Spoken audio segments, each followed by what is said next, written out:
একটি রাষ্ট্র পরিচালনায় আসার আগে এতভাবে নিজেকে তৈরি করে আসার মতো নেতাও বাংলাদেশে এর আগে আমরা পাইনি, দেখিনি।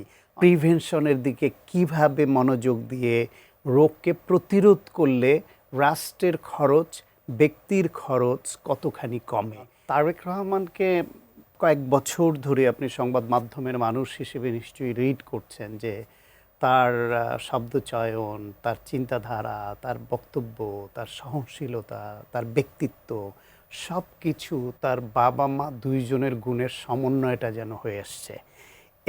এই ম্যাচুরিটি তার মধ্যে আসছে এবং তিনি খুব সফট টোনে কথা বলেন, লজিক দিয়ে কথা বলেন।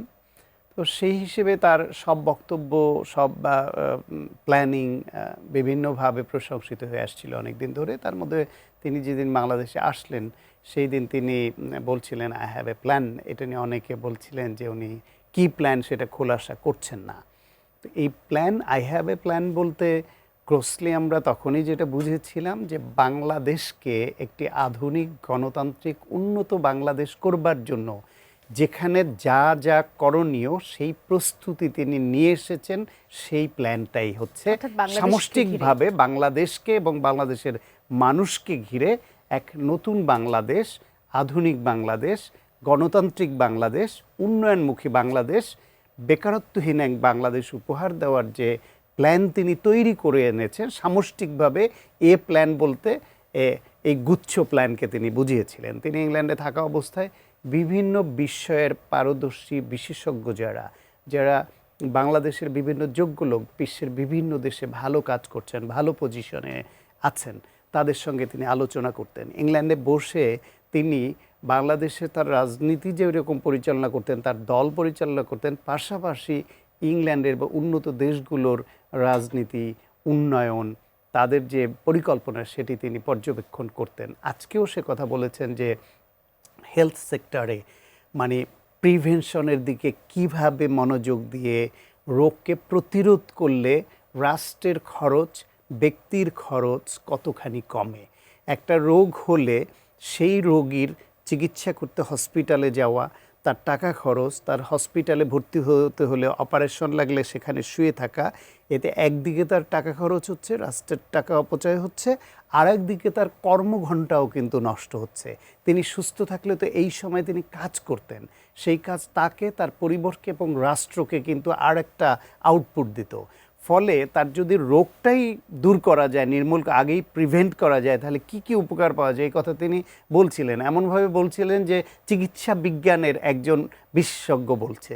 এইরকম বিভিন্ন সেক্টর ধরে ধরে তিনি যেভাবে অ্যাগ্রি কার্ড, যেটা অ্যাগ্রো কার্ড, কৃষকদের জন্য যে কার্ড করবেন সেটা, নারীদের জন্য বিশেষ করে যে গ্রামীণ যে কার্ড করবেন সেই কার্ডের কথা বলছেন।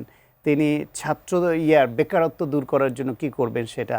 তিনি বিদেশে রপ্তানিমুখী প্রতিষ্ঠানগুলোকে ইন্ডাস্ট্রি হলে সেই ক্ষেত্রে তিনি কী সুবিধা দিবেন, কেন দিবেন, আমাদের যে এক্সপোর্ট ওরিয়েন্টেড যে বিষয়গুলো আমার ফরেন কারেন্সি আর্ন করার দুইটা প্রধান মাধ্যমে, একটা হলো গার্মেন্টস, সেটা নিয়ে তার পরিকল্পনা বলেছেন। ম্যান পাওয়ার এক্সপোর্টে আমাদের যে আনস্কিল্ড ম্যান পাওয়ার যায়, তাতে কাজ না শিখে যাওয়ায় সারাদিন যে কর্মঘণ্টা দিয়ে তিনি $100 আর্ন করেন, তিনি যদি স্কিল্ড হয়ে যান তাহলে তার সেই সময় $300 আর্ন হবে। তাহলে ওই ব্যক্তি, তার পরিবার এবং দেশ কিভাবে উপকৃত হতে পারে সেই প্ল্যানিংয়ের কথা বলেছেন। ফলে একটি রাষ্ট্র পরিচালনায় আসার আগে এতভাবে নিজেকে তৈরি করে আসার মতো নেতাও বাংলাদেশে এর আগে আমরা পাইনি, দেখিনি। অনেকে আছেন রাজনীতিতে নেমে পড়েছেন, ক্ষমতায় চলে এসেছেন বা দখল করেছেন, তারপর দেখে দেখে করেছেন। কিন্তু তারেক রহমান হচ্ছে ওই নেতা যিনি 38 বছর ধরে বিএনপির সদস্য পদ গ্রহণ করেছেন বগুড়ায়। সেইখান থেকে রাজনীতি করে করে তারপরে 17 বছর তিনি এক্সাইলে ছিলেন। সেই জায়গায়ও তিনি বসে না থেকে একদিকে দল পরিচালনা করেছেন, আরেকদিকে ওইখানে তিনি আধুনিক বিশ্বর পরিচালনা, রাষ্ট্র পরিচালনা পদ্ধতি সম্পর্কে ধারণা নিয়েছেন। ফলে এটাই হচ্ছে সামগ্রিক প্ল্যান। আর একটা তার বক্তব্যের বড় দিক হচ্ছে সহনশীলতার যে আহ্বান। সেটা হচ্ছে যে মত ভিন্নতা থাকতে পারে তিনি বলছেন, কিন্তু সেই মত ভিন্নতাটাকে আলোচনার মাধ্যমে মত ভিন্নতা কমানো যেতে পারে, এক টেবিলে বসা যেতে পারে। সেটা না হলে মত ভিন্নতা যে মত বিভেদে পরিণত হয়, যেটা জাতিকে বিভেদ তৈরি করে জাতির মধ্যে, সেটা কিভাবে ক্ষতিকর হতে পারে সেই বিষয়ে আজকে এরকম অনেক অনেক বিষয়ে কথা বলেছেন। সংবাদ মাধ্যম নিয়ে কথা বলেছেন, বাংলাদেশের ৫ আগস্টের পূর্ববর্তী সময় এবং পরবর্তী সময়ের যে পার্থক্যটা সেসব নিয়ে কথা বলেছেন।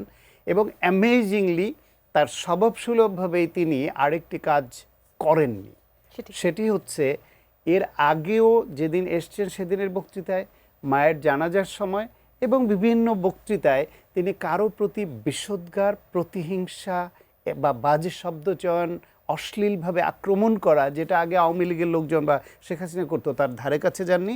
আজকেও তিনি তা করেননি। তার এই বৈশিষ্ট্যটা মানুষের কাছে তাকে হয়তো নতুনভাবে উপস্থাপন করবে।